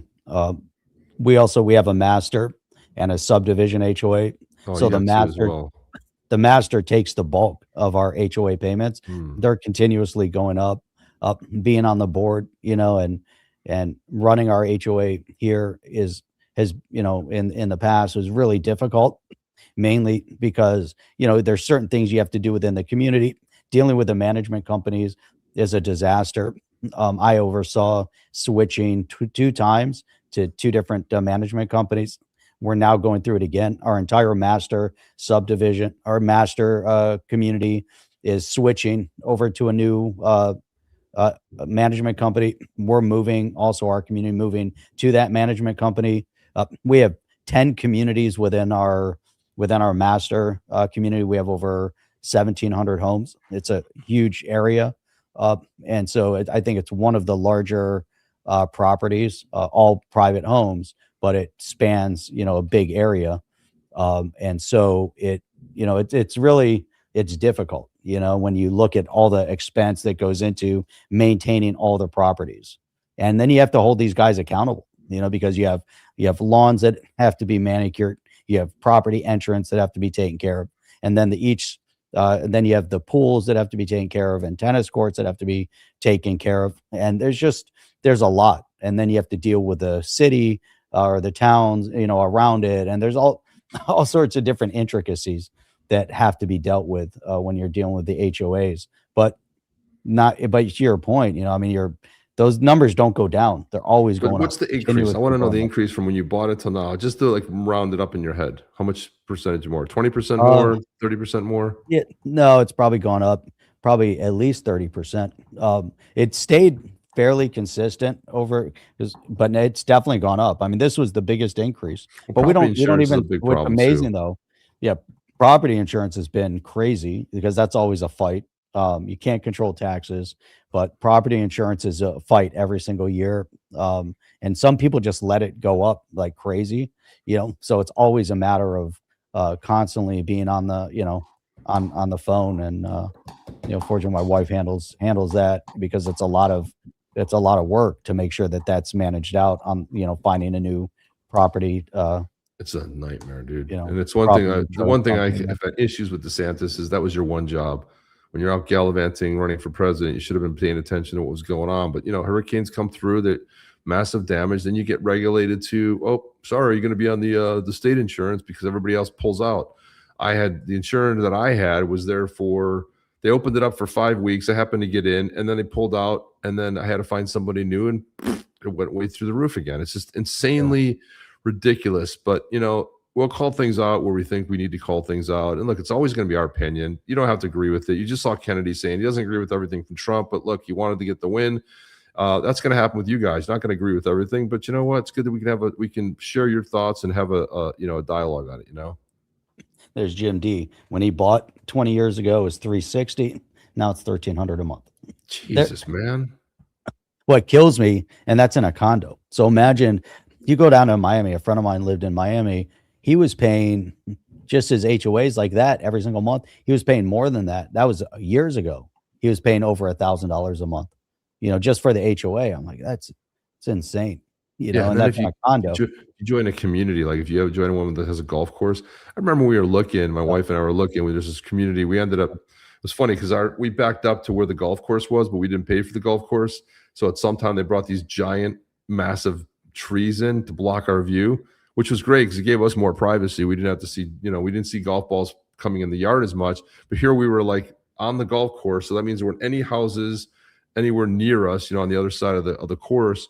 But I was like, why are these houses so cheap? 200,000, 190, 3-bedroom, 2-bath, 2,300 square feet. Why? Well, because you had to pay a $60,000 non-refundable entrance fee just to buy into the thing. Then you needed to spend $1,400 a month at the club on top of this massive $1,100 HOA payment. So I was like, oh, these people are the people leaving and fleeing. They they just want to dump their property because they need to get out from underneath that. So you were basically committed to $2,400 a month. If you didn't go eat at their club, you had to pay it anyway. So I was like, oh, now I see why. So a lot of these clubs have been decimated. Now the property, the taxes are going up. Your property insurance is going up. Florida used to be, and Jim D can attest to this, 20, 30 years ago, my God, it was a great place. Taxes were so cheap, everything. But, hurricanes came through and wrecked stuff, and they didn't officially management. And then on the radio, right about that 6 months before that 3-year gap ran out, you'd hear, "Is your roof decimated?" And it was a lot of fraud involved. Come out, some adjuster comes out, we'll put it through, write up some paperwork, and then it just kept getting worse. You got a whole new roof, but you didn't really need a whole new roof. These kind of things. So it was always like by that 3-year cutoff. And as soon as that happened for the last hurricane, boom, property taxes shot through the roof the next year. And Jeff, they always find a way to gain their money. A buddy of mine, a buddy of mine decided he was going to put solar panels on his roof. He's done so much work overall on his property. Like his backyard looks like a resort. I mean, he's done really amazing things in his house, but then he decided he was going to put these solar panels. I'm like, why solar panels? But he hired this company right at the end of the project. All of a sudden there was a news report, like the guys just disappeared. Then there was an article that came out that like after 25 years or 30 years of being in business, they shut their doors. My power. And they hadn't finished his project. I saw that. All of a sudden it got dark. Yeah, well, luckily I've got a battery backup. I don't know how long. I haven't tested it long enough to know. But it's out. I thought it just flickered. No, there's a storm up here, and I was like, man. I heard a big boom, and I heard power's gone. So I'm on a battery backup right now that's running my computer and my lights here. All right. So let's play this last Bill Maher, and then we'll play this last Bill Maher one. Bill Maher, who he's on the left, but at least he has some reasoning power. He doesn't like everything Trump's up to, which is fine. I mean but he's calling out the woke bullshit. So he was being asked. He was on this talk show, and he effectively calls out the left for stupidity, and he's 100% right. It's tanked the entire left and the party. What? Abolish the police? Tear down statues of Lincoln? Maybe give communism another shot? Get rid of the border patrol? Get rid of capitalism? White supremacy has never been worse? Gender is always just a social construct? It's okay to have penises in the women's swimming pool in women's prisons? Okay. No, it's not that I'm old. It's that your ideas are stupid. Pretty much. Pretty much called it right there, Jeff. They are stupid. And with that, Jeff, we are going to hit the stories we didn't hit today. We'll hit to them tomorrow. We got a little off on tangents, which is all right. It's kind of how the show works. But look at this. Our stupid condo beautification committee, says Jim D, just special assessed us big money to put in petty non-native Florida bushes and trees for the bugs to nest in, and need $35 per tree to trim. Cold weather. They're all native. You have to put native. It's amazing. You have to do non-native. Yeah, the cold weather just killed. So this is what happens when you have stupid people. Jesus, I wonder if it killed our stupid condo beautification community. The community just killed. It went up twice. Yeah, the huge amount of money put in, and it was a special assessment. So tons of money out of some lady went to jail in Tampa because her grass wasn't green, and the association arrested and put her in jail for not taking care of her grass. Look it up. That's awesome. Yeah, stuff like that is crazy. The HOA police. Who are they connected with? Yeah, I mean, you're making a good point. XRP Plumbing. It's always who are they connected with? They always give it out to their friends and everything else. Yep. It's all connected. It's all connected. It's all. You're not going to get away with that. It happens on both sides. You can say like, well, one side does it. No, they all do it, man. They all do it. It's insane. Those HOAs, the management company. Typically, the HOA has to hold the management company accountable. So the management company is always dipping in. And some of them, and trying to figure out which contractors they're going to use. Always the big question that airs out there is, are they getting some sort of a kickback? What exactly is happening? And if they have good quality contractors, but then you have to question some of the contractors that come out and what they do and who they, so there's a lot to it. Always suspicious, always very suspicious. With that, let's put that on the blockchain too. One more thing to go on the blockchain. Put it all on the blockchain, Jeff. Everything on the blockchain. Everything right now. Massive rants today. We're at almost 2 hours. I don't know what AI. And we're almost at 2 hours, Jeff. And we didn't get through half of our stuff. Not even half of it. Okay? We need to replace by AI. Our efficiency is not that good, Jeff. It's just all right. Yeah, we're just going to replace ourselves. Horrible, Jeff. AI would have had it done in an hour. Boom, boom, boom, boom, boom, boom, and hit it all out. Right. So. We're going to program our AI bots to just. What are you going to do, man? It'll be our representative. It'll look like us. It'll sound like us. Similar. Just be way more efficient. Be way more efficient than us. Don't have to show up for the show anymore. And then what will happen? The AI will kind of we'll train AI on all of our shows, so it knows. And then all of a sudden, the AI will go off on squirrels. I don't think it will. I'll be like, sorry, we're not talking about that today. Yeah. Talking about bears. So that's how it works. Anyway, guys, enjoy the time as always. Go out there, be productive. We'll be back tomorrow night, 8:00 Eastern time. That's I know it's late for some of you. Always appreciate you guys coming in, but that's all we have. Anything else, Jeff, in closing? That's it. See you guys tomorrow night. That's it. Let's get out of here. Jeff, let's see you on the next one. Are you down with OTC? Please like, subscribe, and click the bell to be notified when the next video drops.